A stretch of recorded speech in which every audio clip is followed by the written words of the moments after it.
and welcome back to the lead pile. In this video we're continuing on with our unbagging of our MDF 6mm Napoleonic figures from Commission Figurines. And in this episode I'm looking at the Russian line. So we're going to start with Russian line infantry. And so in the pack, Russian line, we get a command strip and 11 center company. Pretty standard for all the line unit packs, and as you can see they're all nicely arranged in there. And so let's have a look at the models themselves. So first up we see that they're wearing quite a short hat compared to some of the previous ones we've looked at, with a bit of a peak, and you could paint in that as a plume. They also appear to have a double crossbelt, although one of the crossbelts has been engraved, etched much thicker than the others. So again, if we compare them with our previous, wherever I've put them,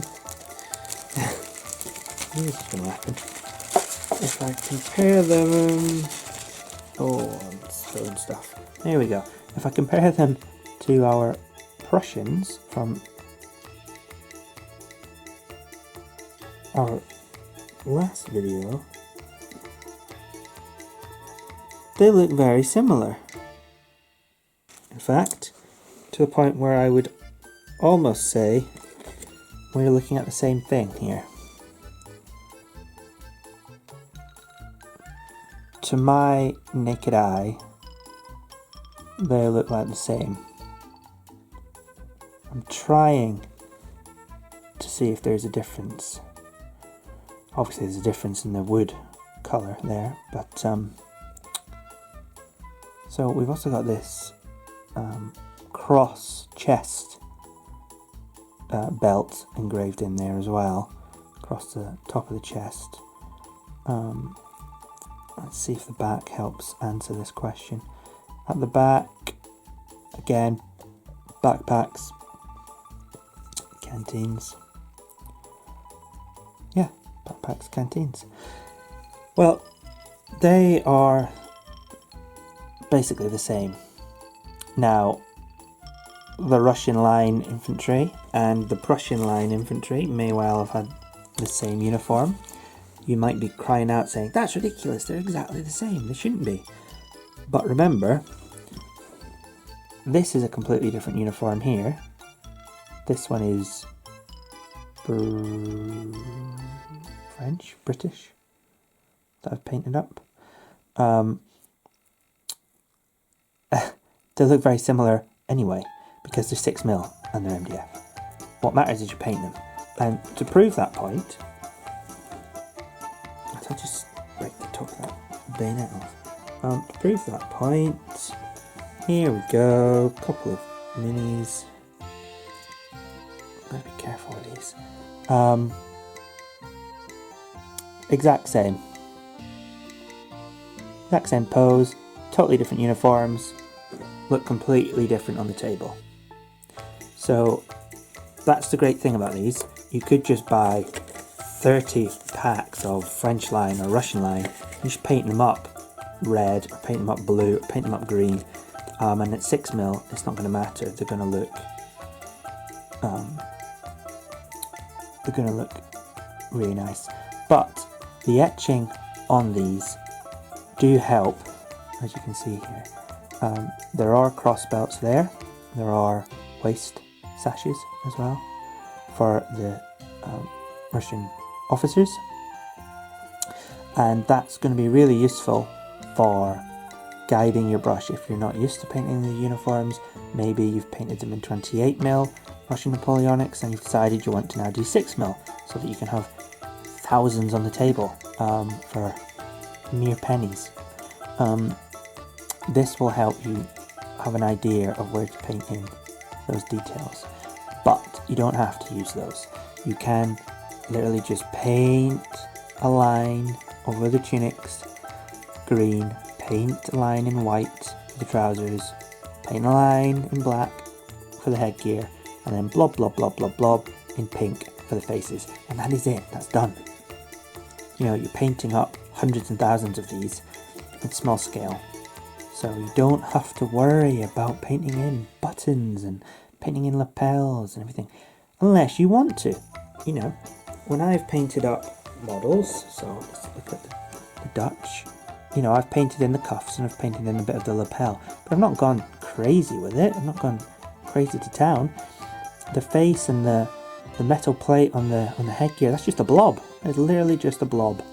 And they look great. You know, well, I think they do. If you don't think they look great, let me know in the comments. So, you know, they're really easy and simple to paint, and they're really a great way of getting lots of models on the table very quickly. Now, if I put these away, let's see again, here was the unopened Russian line. There's our officers, and then there's our miniatures.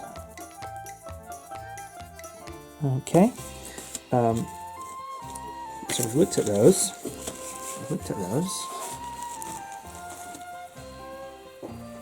Now we have artillery and shako. Now I've mentioned these in a previous video, but basically we're getting an officer, we're getting 16 crewmen, we're getting 4 guns, we're getting 2 limbers, and we're getting 12 horses. And these are less than £2. So there's our officer on a horse. That alone is a really nice miniature, considering that's made of MDF, which has just been etched. But I digress. We're here to talk about the Soviet Union. The Russians, which are definitely different things. The Soviet Union will be pleased to offer amnesty to your wayward vassal. The Soviet Union? I thought you guys broke up. Yes, that's what we wanted you to think.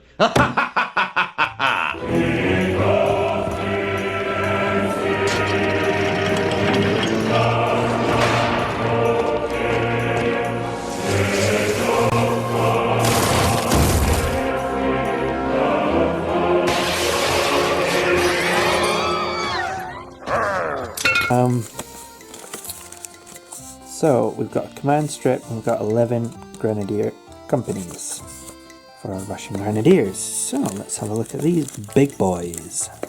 Again, we've got ourselves our loose drums. You just have to glue them on to the command strip. Let's crack it open. Let's have a look. Come on, out you get. Come on, don't be shy. Come on. There we go. Rightio. So, the Russian Grenadiers. Look at the plumes on those. Whoa. So, here we go. Now these, they are nice. They are really nice. We've got our headgear. With that distinctive bell sort of shako shape there. How it kind of has this like top edge. We've got a really long plume. Oof, look at those. I hope we brush those every morning.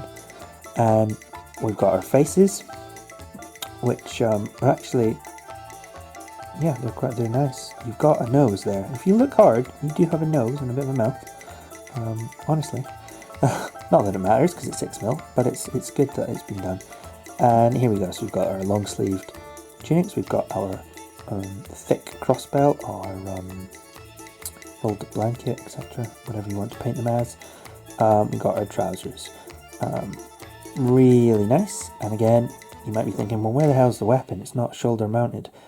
Just paint a line down from the top of the shoulder down to the foot, and it's at rest at the side.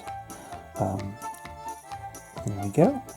And the back sides, again, not as much detail in the back, but that's because a lot more a lot more has had to be engraved and etched away to give us these backpacks, etc. And to be honest, they're going to be in rank and file anyway, like this. And you're going to be looking at the front of them, not the sides, not the backs. So they're going to be like this on a table, far away, about 3 foot away. Real nice. Real nice. And again, they look very different to our French line infantry. Totally different headgear, totally different pose. These grenadiers even look a bit chunkier, don't they? Now, granted, their base is slightly off there, which is nice, because so they should be. Now, we also have the officer strip, I think, somewhere. We definitely do have it. Again, if you're unsure, just done it, found them. So a good way to tell if you're not quite sure is look at the back on a lot of these ones. Your base infantrymen will have a backpack, etc., whereas sometimes the officers don't. So as you can see, flat back, and the front is different. So we don't have those chunky cross belts. We do have etchings. We've got sashes and things, and single cross belts. Again, you paint them how you want them with these guys because they're small. As I've said in so many of my videos already, but I'll say it again. You know, these are the exact same MDF. You know, they came from the same strip, one of these, cut in half, but they've just been painted up different colours, and they look like completely different units, completely different models, but they're not, they're the same. So you can have real fun with these guys.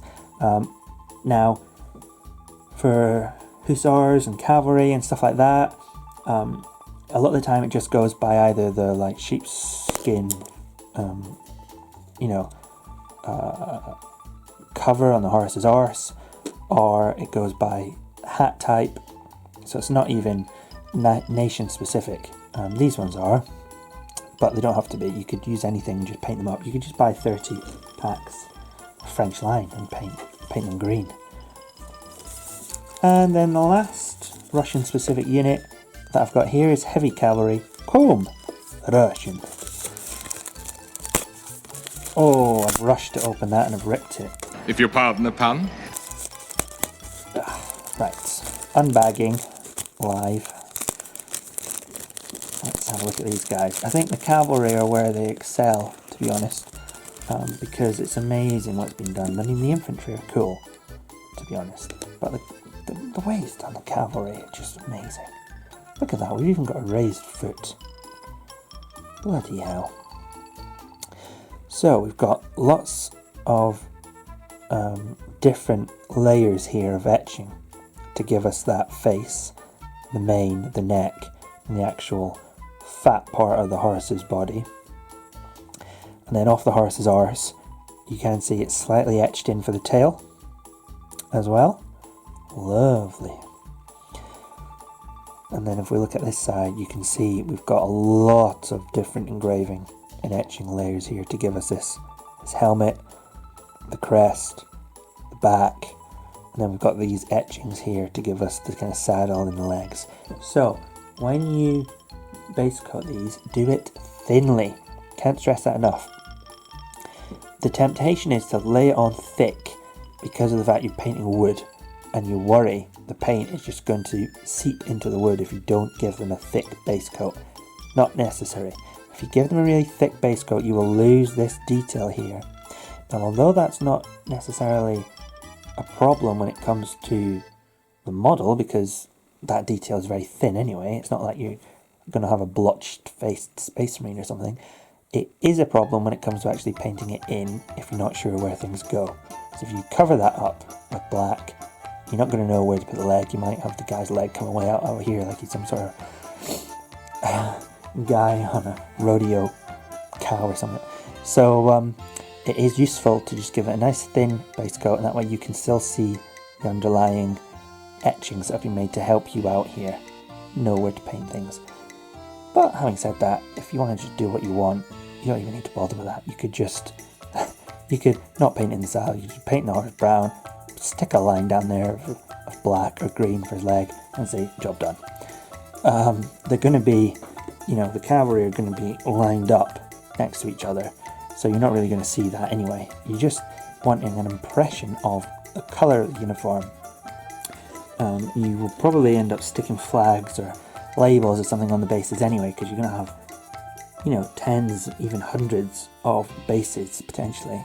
I mean, when you're paying £2 a pack, you could have so many bases. You just want to paint them quickly, or you take your time with them, up to you. But I really like these Russian units.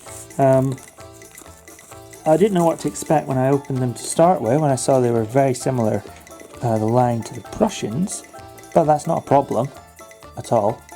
I was just making sure I hadn't made a mistake and showed you the same unit. There we go. I think they look really nice. Like I said, you can have a lot of fun with these. They're really cheap. A couple of quid gets you a, well, just over £2, gets you a whole pack.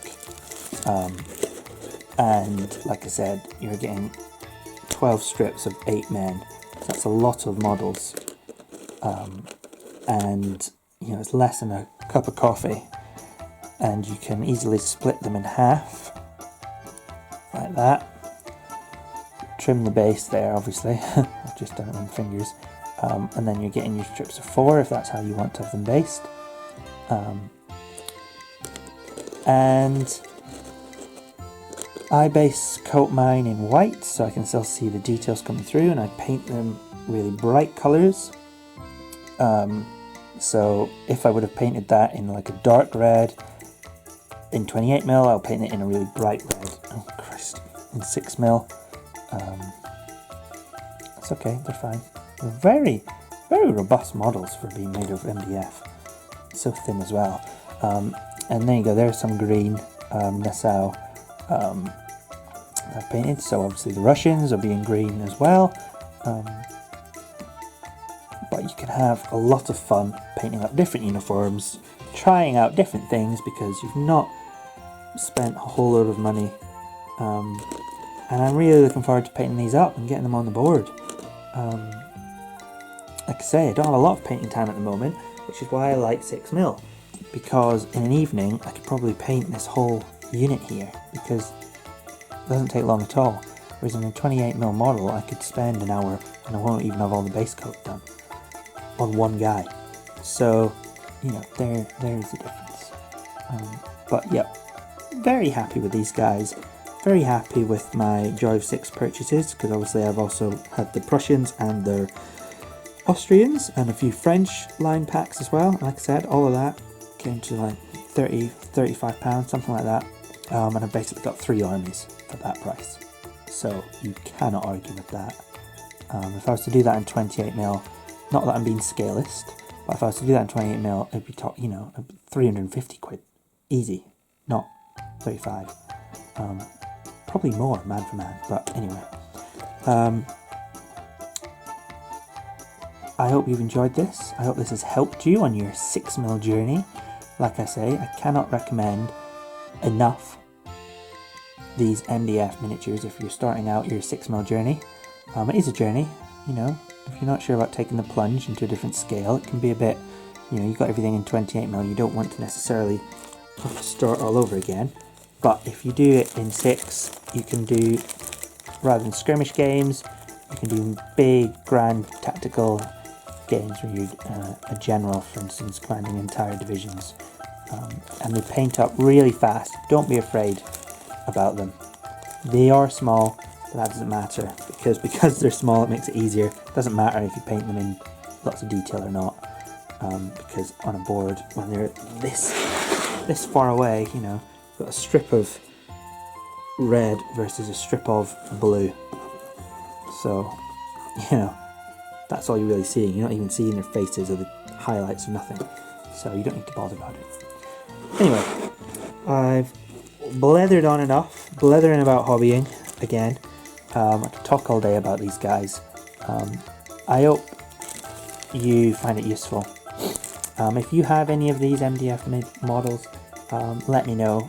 Email me a picture, or Blue Sky, or Facebook, whatever, a picture of them. I'd love to see them. You could even show them off in a future video. There's an incentive. If you're thinking about Napoleonics in any scale, or if you've already got them in any scale, let me see them. I love looking at painted models. Nothing inspires me more than other people's hobbying. So, enough blethering. Thanks for watching, and I'll see you again real soon.